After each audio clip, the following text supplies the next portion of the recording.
காரியங்களிலும் கவனமாக இருங்கள். பிள்ளைகளின் வளர்ப்புல ஒரு பெரிய தவறு காணப்படுது. அவங்க எதை கேட்டாலும் கொடுத்து விடுவதும் அதிகமா செல்லம் கொடுப்பதும் தவறு. இதனால அவங்க தன்னல பிரியர்களாகவும் திறனற்றவர்களாகவும் மாறிடுவாங்க.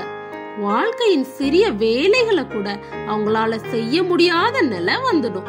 மதிப்பில்லாதத போல அவங்களுக்கு தோன்றும் அனுதின கடமைகள் செய்ய வைக்கப்படாத போது பிள்ளைகளிடத்துல நல்ல குணங்கள் உருவாகுவது இல்லை. சின்ன கடமைகளை சரியா நிறைவேற்றாத எவரும் பெரிய வேலைகளை செய்ய தகுதி அடைவது இல்லை. மெதுவாக குணம் பிள்ளையினிடம் உருவாக்கப்படுது. தனது பணியை நிறைவேற்ற ஆத்துமா பயிற்சி பெற்று ஆயத்தம் ஆகுது.